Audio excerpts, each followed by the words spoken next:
Bismillahirrahmanirrahim.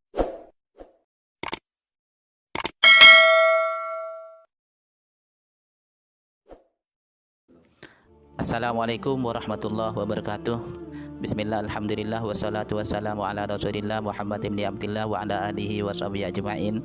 Amma ba'du, yang kami hormati pemirsa Mardi Channel yang setia untuk mendengarkan terkait dengan kajian keislaman dari Mardi Channel.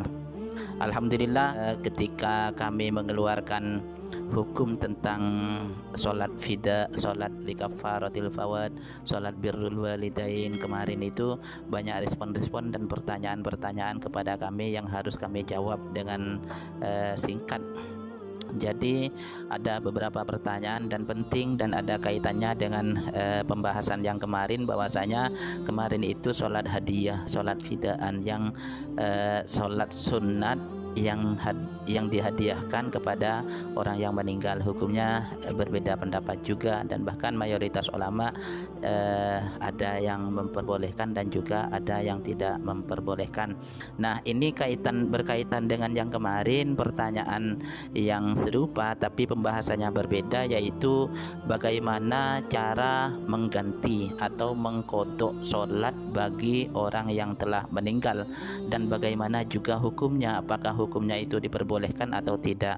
Nah, kami menemukan referensi dalam kitab Fathul Mu'in karangan Syekh Zainuddin Al-Malibari, mengatakan bahwasanya man mata wa alaihi sholatu fardin wa lam tuqdah wa lam tufid anhu.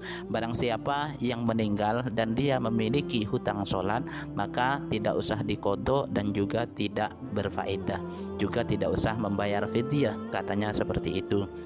Nah, wa fi qaulin innaha taf'alu anhu, dan dalam beberapa pendapat yang lain ada pendapat yang mengatakan bahwasanya itu diperbolehkan dan dilaksanakan. Ausabiha amla, baik si mayit itu berwasiat atau tidak.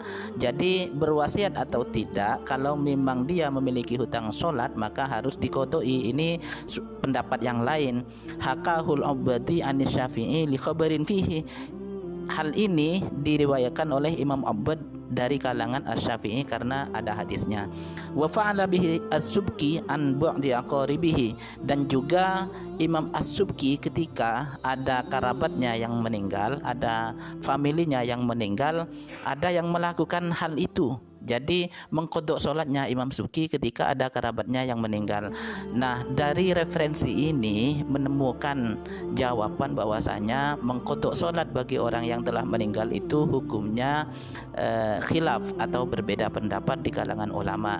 Ada yang mengatakan tidak boleh dan juga ada yang mengatakan boleh, karena hukumnya menurut yang memperbolehkan ini dianalogikan dengan puasa. Kalau puasa ini sudah jelas bahwasanya hadis terkait mengqadha puasa bagi orang yang meninggal itu jelas diriwayatkan dari Imam Bukhari dari Siti Aisyah, mengatakan seperti ini: man mata wa alaihi siyamun soman waliyuhu. Barang siapa yang meninggal dan dia memiliki hutang puasa, maka walinya atau ahli warisnya itu harus mengganti puasa tersebut. Nah, ini sahih diriwayatkan dalam kitab Sahih Bukhari dari Siti Aisyah. Karena apa?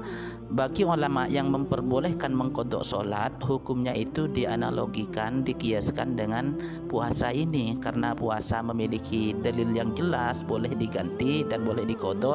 Maka karena sama-sama ibadah badaniyah, yaitu ibadah fisik, sama seperti halnya puasa, sholat itu boleh diganti. Ini menurut ulama yang memperbolehkan. Sedangkan pahala-pahala terkait dengan sholat hadiah kemarin, sholat kafaratul maut, itu golongan ulama berpendapat ila annahu yasilu ilal mayyit sawabu jami'il ibadat minas shalah was shaum wal qiraah wa ghairi dzalika, bahwasanya pahalanya sholat, puasa, dan juga bacaan Al-Quran, bacaan tahlil dan lain sebagainya, mayoritas ulama ahlu sunnah wal jamaah berkata annahu yasilu ilal mayyit sawabu jami'il ibadat, pahala-pahala semua ibadah yang dikirimkan kepada mayit itu sampai, dan jelas sampai itu. Juga wa fi sahihil Bukhari, dalam kitab Sahih Bukhari, fi biman mata wa alaihi nadrun, tadi yang saya jelaskan itu dijelaskan dalam kitab Sahih Bukhari, barang siapa yang meninggal dan dia memiliki hutang puasa, wa alaihi nadrun, memiliki nadar salat. Berarti kan kalau nadar itu wajib harus diganti. Dan ini annabna Umar, ibnu Umar, Abdullah bin Umar, amar man matat ummuha, memerintahkan orang yang ibunya meninggal wa alaiha salatun, dan ibunya itu memiliki hutang solat, diperintahkan oleh Sayyidina Umar antusolli anha, untuk mengganti solatnya itu. Nah, dari beberapa referensi ini menunjukkan bahwasanya mengqadha salat itu hukumnya diperbolehkan atau hukumnya khilaf, ada yang memperbolehkan, ada yang tidak. Nah, yang memperbolehkan itu dianalogikan dengan puasa, karena dalil puasa, mengqadha puasa itu sudah jelas ada hadisnya. Bagaimana cara untuk mengqadha salatnya? Nah, cara untuk mengqadha salatnya, kalau memang orang yang meninggal itu memiliki hutang puasa, hutang sholat duhur, maka harus diganti dengan duhur, dengan niat untuk mengqadai sholat si mayit itu. Duhur 4 rakaat, ya kalau maghrib ya 3 rakaat. Boleh begini caranya, boleh kita mendatangkan orang, semisalnya memiliki hutang 40 hari 40 malam, berarti 5 kali 40 kan, seperti itu.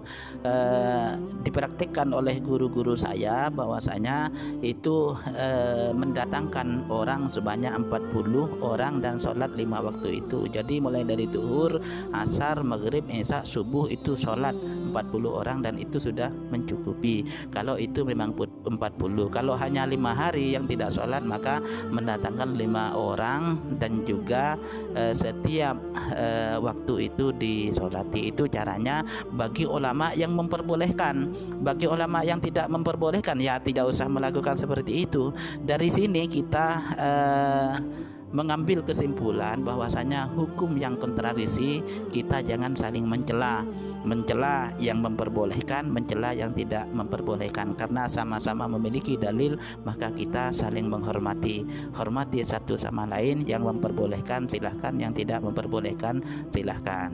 Jadi tidak ada yang salah itu yang tidak sholat, kan seperti itu. Mungkin hanya ini yang dapat kami sampaikan, kurang lebihnya mohon maaf.